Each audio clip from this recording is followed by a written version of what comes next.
I tell you once more, please get out of my way. I don't want you no more. We're done here, boy. I know you think you're so fine, but you can't see clear. I've been walking to one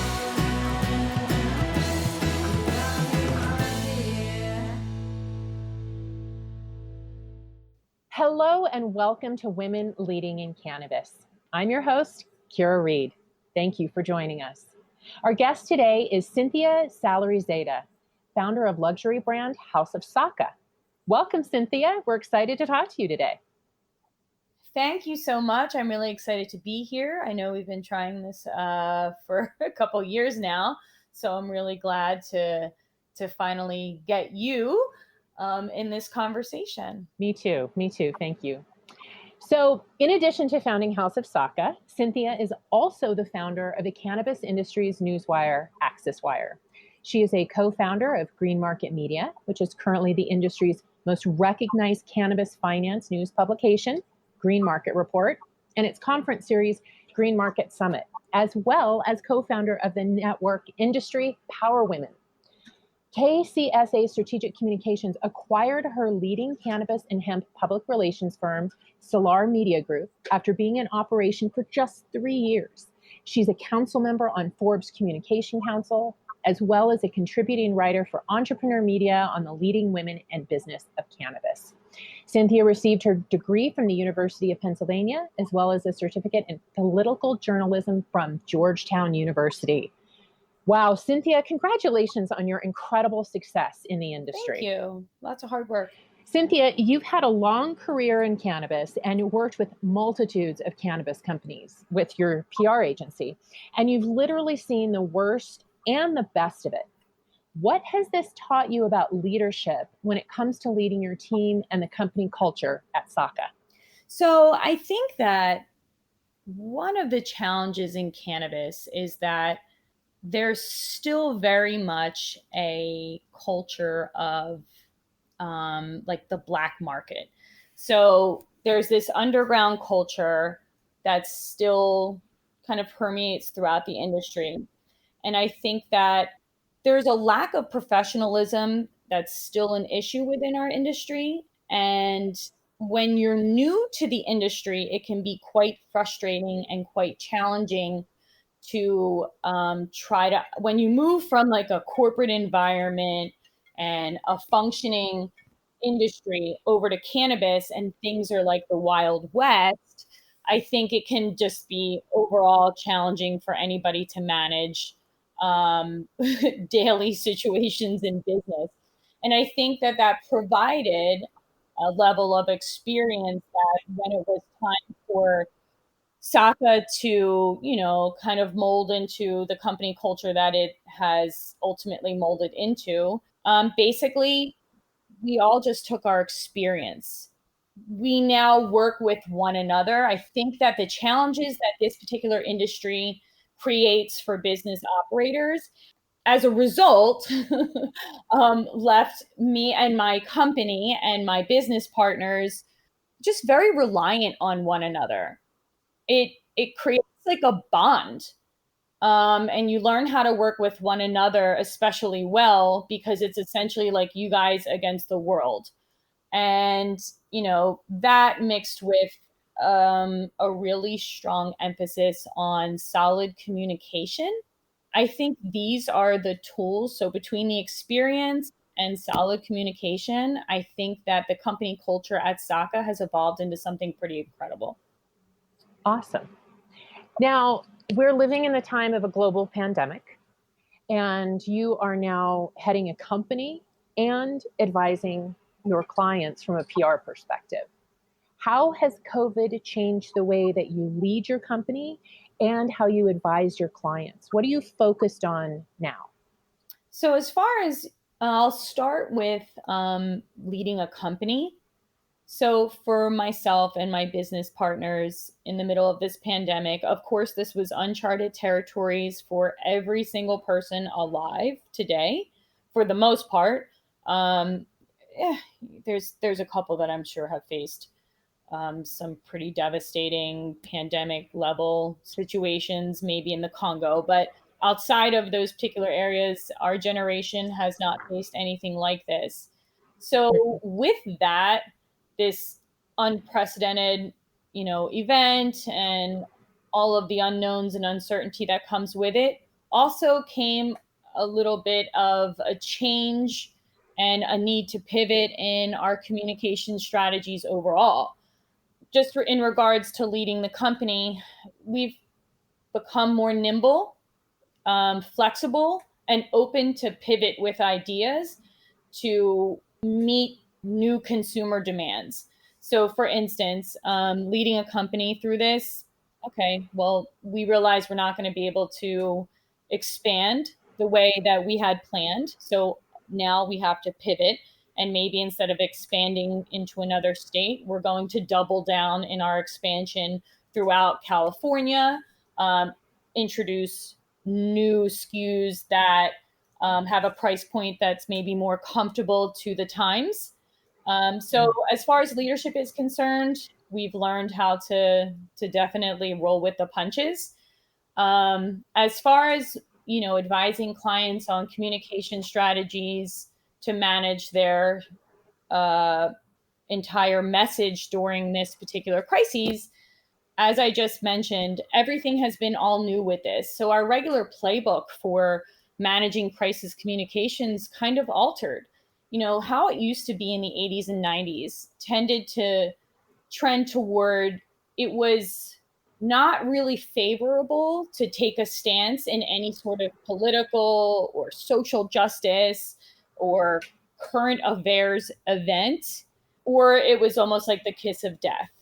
Now, what we're noticing with current situations as they are, with tensions incredibly high and just everything being all new, and people just kind of reacting and responding to everything happening around us, people are now requiring companies to have a voice and take a stand.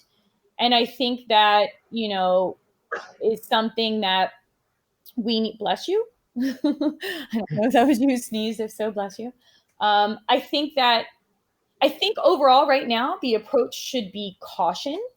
I think everybody who's getting ready to release any sort of statement, whether it be, by the way, personal on your personal channels or your professional, because those days where they're separate no longer exist. Whether you take these stances or not, just make sure you think it through and you discuss it with your business partners, to make sure that everybody is comfortable with the message that's going out there. And more so than normal, I would probably seek the counsel of a professional communications representative, and possibly even legal if you're running a public company, and present your stance in a way that tries to reduce discrimination. So there's a way to take and make your voice heard without necessarily discriminating against an entire other group of people. So just err on the side of caution, think through your response, but you definitely need to take a stand these days. And whether you choose to be on any side or no side or whatever, you have to now voice that as a business. That's really great advice, because I've been advocating for a long time that the social media world will force transparency on a company's real values. And it hasn't really, it's happened a little bit here and there. We have seen companies over the last decade who've made terrible errors, who've paid the price through social media. But you're right, we're in a new era now where it isn't just those who are brave enough to step out. It's demanded of almost every company to have an opinion, but it's forcing this transparency. And a lot of companies are realizing that maybe we are not so great in our hiring practices. Maybe there is some underlying discrimination here that we haven't dealt with. how, as companies come to these moments of awareness and realization, and then find themselves saying, I don't know what to do. I don't know how to move forward. I don't want to get us in trouble, but I also can't take a stand without revealing some things that we don't necessarily want to reveal about ourselves. What do you say to companies in those positions? How do they start that journey to really come in alignment with the times? That's a very good question. And those companies that have those concerns, they're very valid concerns. So whether we like it or not as society or the general public, whether we want to hear somebody has a side or whatever the case may be, when you're running a public company and you have shareholders to, that essentially rule your every move, there's 100% really not much room for a company to start taking a drastic stand against any one situation. And, maybe that's unique to public companies, but I have found those particular clients to be the ones who are presenting the questions that you've just asked. How do we approach this without risking our company's reputation, and causing any problems? In those types of instances, you find out what's legal. If it is a public company, then you talk to your legal side, and they usually help guide the communications team with the language. So there's a way to remain neutral without discouraging most of your consumers. And I don't discourage my clients from taking that route. And yes, it's a safe route, so it's less risky and there's nothing noble about that for the most part. But when you have shareholders to consider, then you really don't have much of a choice. We all wish as business owners that we could be a Patagonia or what is it, Mr. Myers or Mr. Dr. Bronner's or whatever, where we can just take millions of dollars and like Ben and Jerry's, we can just introduce a new line of product that's called, Men in Blue or whatever for the current event. It's not realistic. A lot of us can't really take those risks because of our investors and our shareholders and our business partners and the people that we're held accountable to. So when that's the case, there is neutral language that you can present, but don't be surprised when there might possibly be some backlash on social media or whatever platform people can get to you, that you're not taking a stand. And I think that's just one of the choices you have to make. You're not there's no solution where you walk away completely free and clear. You have to make a decision either way. Am I not taking a stance? That's a stance within itself. And that's okay, like I said, but you have to think that through so that everybody in your organization knows how to then respond when people question them for that. And then you can make sure you have some talking points written up that everybody can go over so they understand what the message is, and then you can speak with your internal team as to why. And then if you choose to take a stance, understand that will also provide a backlash. Like I said, there's not one solution that's free and clear where nobody's going to have to deal with any sort of backlash. Doesn't matter. Just prepare whomever it is on your team who handles your communications. And, be cognizant that times are tense and people have a microscope on anything you say, because they literally have nothing else to do in the day. It's just what's happening in the middle of a global deadly pandemic. And, talk to your communications people and, move forward. I don't think it's anything to be scared of, but you definitely have to be smart about it. You've been in the industry a very long time, as we said earlier. You have been working in public relations capacity with companies long before we reached the point of legalization that we're in today across the country. So when you started in the industry, there was a tremendous amount of stigma. There were not organizations to support women or tribes around you to support what you're doing from that female perspective. You've also started a company It's basically pioneering. There's no other wine beverage, cannabis-infused beverage on the market in California. You were the first. So Well, how do you technically, go ahead? and technically, Rebel Coast was able to get to market before us. So that would be Okay. the truth behind that. Just for Okay, so second. second. Still in a vertical, in an industry which is destined to be massive, you were at the starting lines. So inevitably, you've had more barriers and issues to deal with than anyone that will come behind you. It's part of the pain of being first in line. So, with all of these experiences you've had in this industry, which have been a climb and a fight and a pioneering move on your part, how do you stay inspired? How do you stay passionate about what you're doing when you've had so many things to overcome just to get where you are today? Well, that's a great question. And thank you for asking that. I'm not sure. To be honest, I don't really have a clear answer for that. I think that when you understand what cannabis actually is, and then what it represents to our culture, what it represents to patients, what it represents to everyday lifestyle for so many people around the world for thousands and thousands and thousands of years, you kind of see the injustice in what happened. And that alone just, I think, helps motivate you, because what you're doing is correcting something that was criminal. Prohibiting cannabis the way that we've seen over the last 70 years is shocking at best. And I think that there's just something exciting about being in an industry that's brand new, seeing the potential of it to grow globally and change the lives of so many people, and to know that you've worked with it at least when it became legal, because I would never act like I've been part of this industry hustling, on farms or advocating down at the local courthouse. I didn't. I stepped in 7 years ago when Colorado moved to recreational.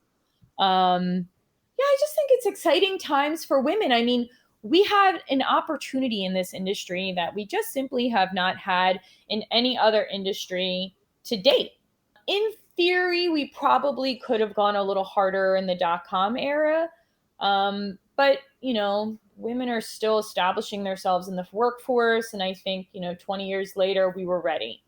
So here we are, and it was a level playing field. So it was exciting to know that we had opportunities both as a female and just as an individual within a new industry. If you try to enter into an existing industry, like, so for instance, if I try to enter into the wine industry, unless I have like $10 million and contacts that are like family friends running most of Napa, the chances of being able to start a new brand and dominate are pretty, I don't want to say slim, but definitely you're a lot less likely to have a successful wine brand in the wine industry than you are, I believe, in the cannabis industry. I don't know if that's true, Interesting. but in my head, there's less competition, or at least there was a few years ago.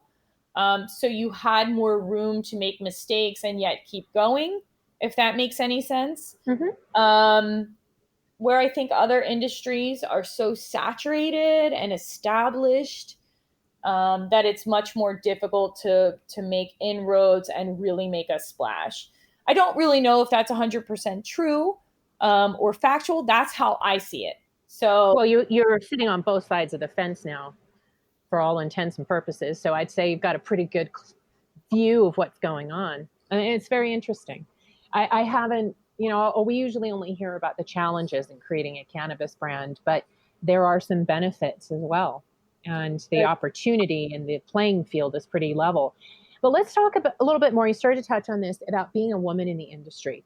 What barriers have you encountered as a woman working in the industry? And then what have you encountered as a woman CEO working in the industry? so I have not really run a company outside of cannabis. I had like a PR firm in a way, like I was doing a freelance PR maybe like 15 years ago for like a year, but that was the closest I came to really running a company. So it really didn't count. So it's hard for me to say outside of cannabis, but the challenges that I have within cannabis come across mainly are centered around fundraising. I think it's like women receive 0.03% or something of all available venture capital. And then you add in a still federally regulated industry. So now the opportunity to access capital went from already crazy reduced to even further because most people don't even want to take the risk to invest in the industry. So if the very few people that are investing are normally going to go invest with, people who are familiar to them, which is normally, white males. And I'm not picking white males out for any other reason than this is just factually how the statistics present reality. So for the most part, raising capital in cannabis is quite the challenge for all females. But I think that's the one area where, I can actually say I've encountered some difficulty like anyone else. But outside of that, the benefits of operating within the cannabis industry, it's easier to make moves in cannabis as a female, I would imagine, opposed to, like I said, maybe going into oil and gas and trying to make moves. But we're, as women, we're just always going to face those challenges with getting money. That's something that I think over the next decade should improve. But we'll see.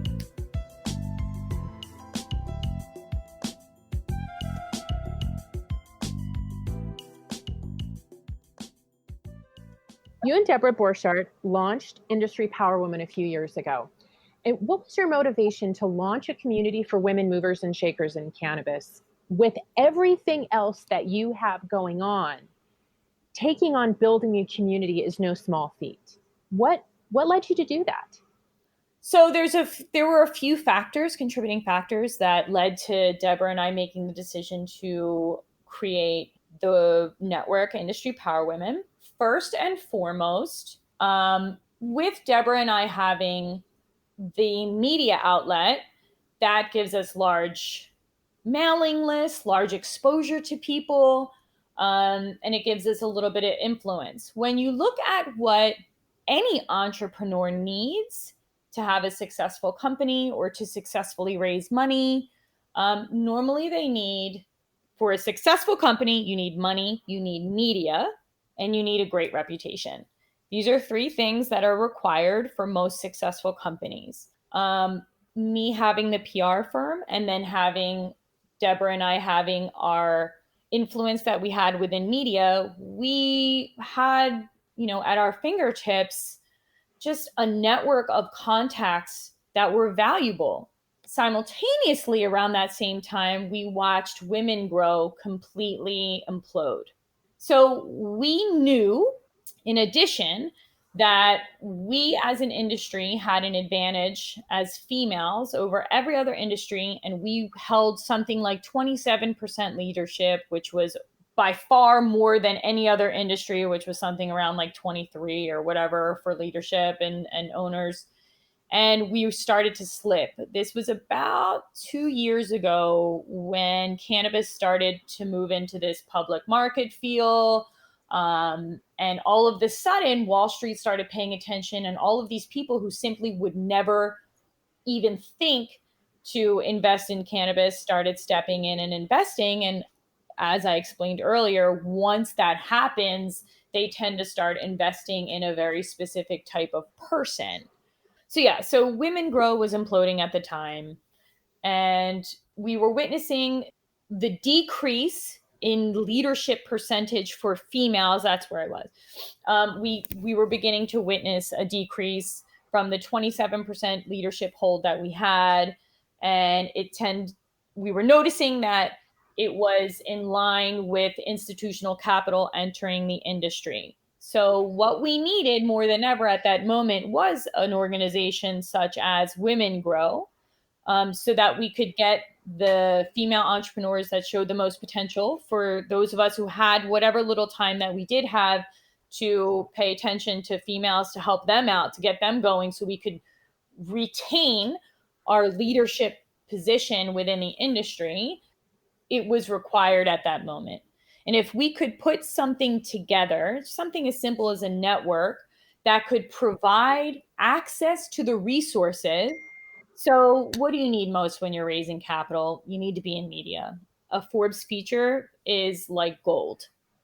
What do you need when you're raising capital? You need introductions to funds, you need introductions to money. And we had all of this access. And we just turned around and said, you know what? Why don't we host brunches? Why don't we host an award show every year? Bring women together, highlight them, but allow them in that moment to connect with one another, make the introductions that are necessary. It's, at the time, Deborah was writing for Forbes. So when we found somebody that required a highlight, then we went ahead and we highlighted them. And we found we did a lot of good. And it was one of the best decisions, I think, that both Deborah and I did make. And I wish we could do even more, but, time is limited. Well, one of the things that you have found time to do is to produce the 100 most important women in cannabis list every year for the last few years. And I would love for you to talk a bit about what inspired you to do that, because I know it has drawn some controversy, even though the intention behind it was so pure and helpful to women. Yet there's been a bit of a backlash, but it's been really interesting how you and Deborah have dealt with it. So, can you give us some insight into why you started the list and how you're dealing with it going forward to make sure that it is equitable but still honors the women who deserve the acknowledgement? Well, I think that's a good question, because these lists tend to get, honestly, a really bad rap. And I think that's understanding that reaction is natural, because it's a very exclusive by nature type of act. When we started the 100 most important women in cannabis for Green Market Report, it actually had a very specific start. So about a week prior to us making the decision to come out with it, High Times had introduced their, 20 most influential women in weed, or whatever they had done at that time. And it was one of the first lists that I was actually included on. So even though I'm in PR, and, I get all of my clients on these lists, we help create them. I had never really been on one myself. So I had never actually known really the power behind them until I was on one. And, it was such an incredible feeling. It was embarrassing, in a way, because I wasn't used to being kind of in the spotlight like that. But my father, like, bragged about it to his friends. And I cannot explain, even at my age, just how proud that made me feel. And it was an experience and a feeling that I remember thinking, oh, I hope everybody gets a chance to see this, because it just felt good. It felt like all that hard work, years of just, dealing with crazy in this industry. It was nice to be recognized. And instead, we had seen this, backlash of just really nastiness and hate just spun out throughout the industry. And I knew how special it had made me feel. So I wanted to show a lot of these women exactly how this felt. So we decided to create one ourselves, and we wanted to make it as big as possible, but small enough to where it still held its credibility. And that's kind of how we started the 100 most important women in weed. And just like I predicted, the women who were most upset about that High Times list were on this list, and wound up calling me, crying and thanking me, telling me that they put it on their resume, telling me, that their parents were really proud, and telling me that after all their years, decades, some people, And that's the thing. There's some people who have been working in this industry for 20, 30 years. They are the people who deserve the recognition. But you can't get upset at a publication if this publication doesn't even know that person exists.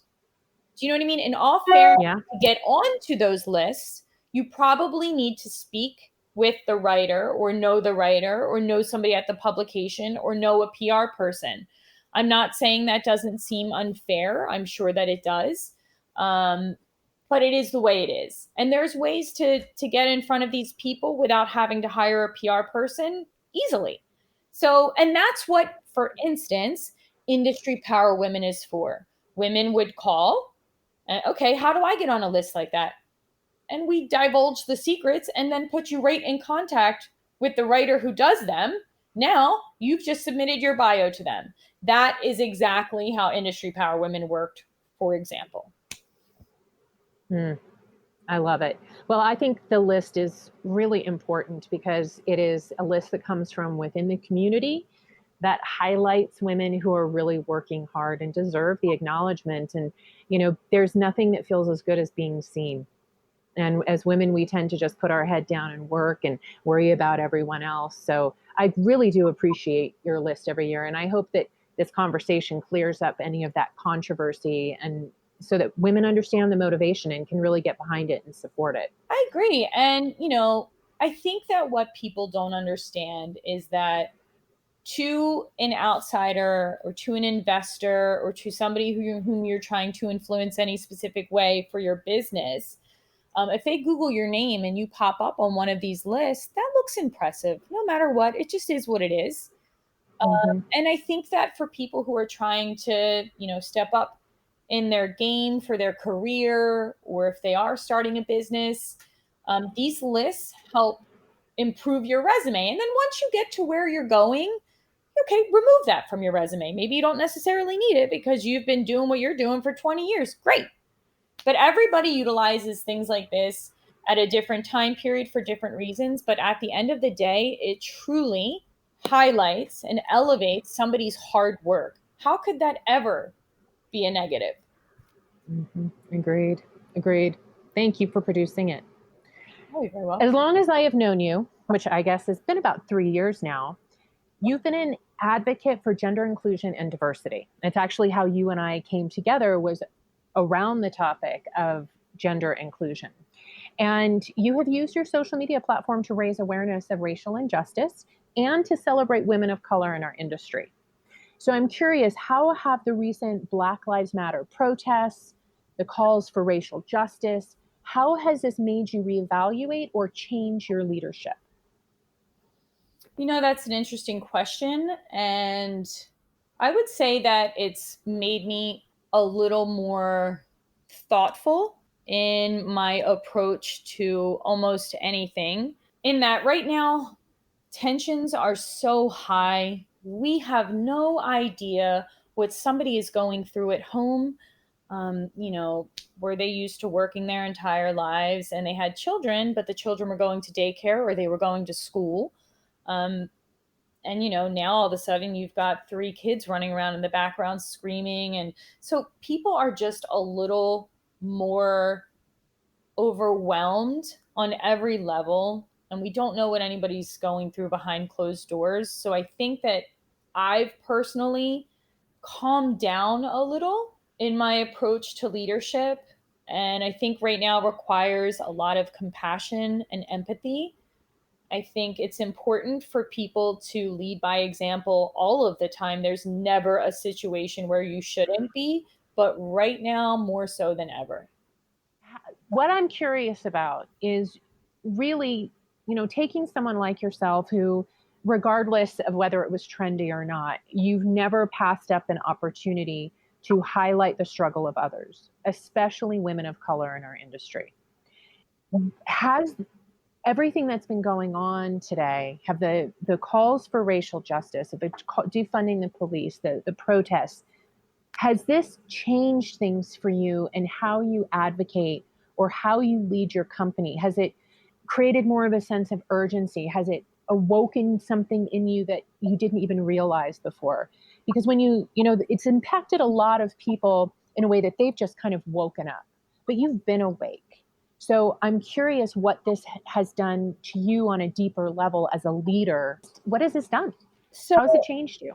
it hasn't changed me much in that, like you mentioned, I don't know, I've always kind of been this way. I didn't wake up one day and realize, oh, Black Lives Matter. No, they're all my friends. And this is, I didn't start all of the sudden realizing that an entire portion of our population are real people. What this has done, however, has really just disturbed me to my core. This entire situation over the last couple years, and specifically in the last couple months, has highlighted just how bad racism actually is in our country. And as naive as I feel, as woke as I thought I was, I simply just did not realize the extent of it. And that's scary. It's concerning, it's bizarre, and it's sad. And I think that the overwhelming nature of just realizing that has been extremely upsetting. I don't know if it's changed my leadership ability beyond just being more compassionate and empathetic, but it's definitely just really disturbing to see the truth. I guess that. I agree. Yeah. I agree.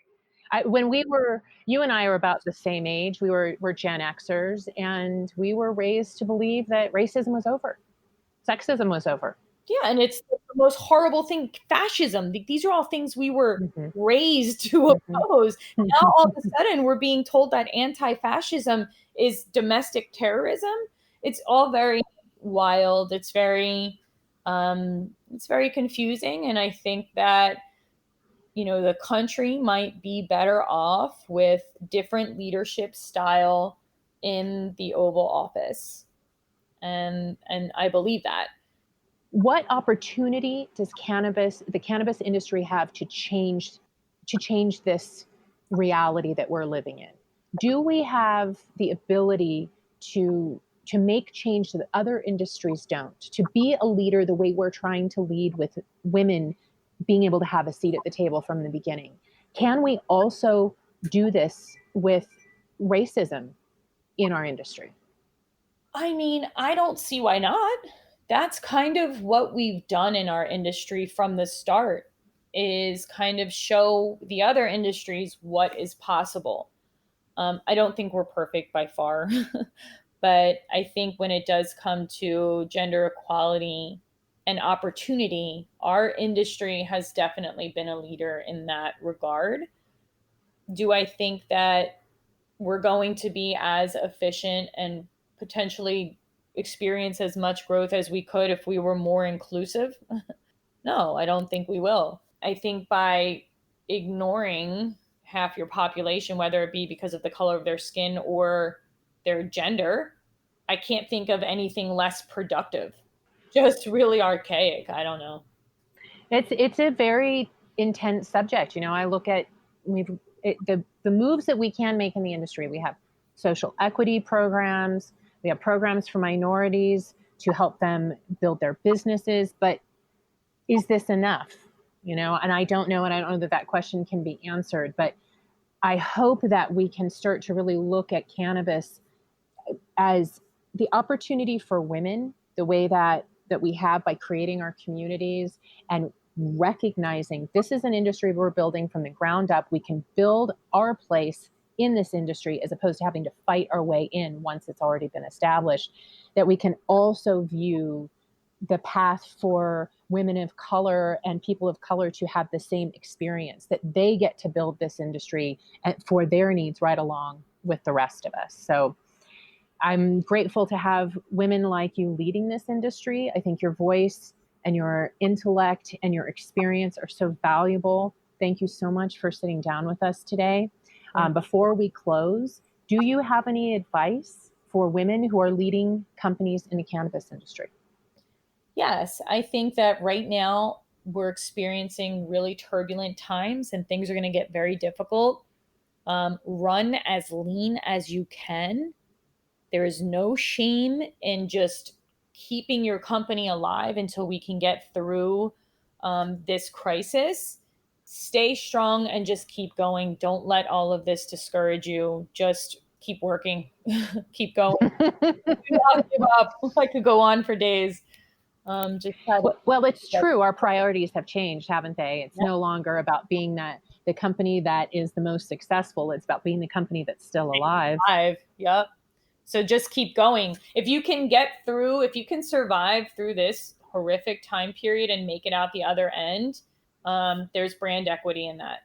So just stay alive and good luck. And if anybody needs anything, please let us know at Industry Power Women. We are happy to help however we can.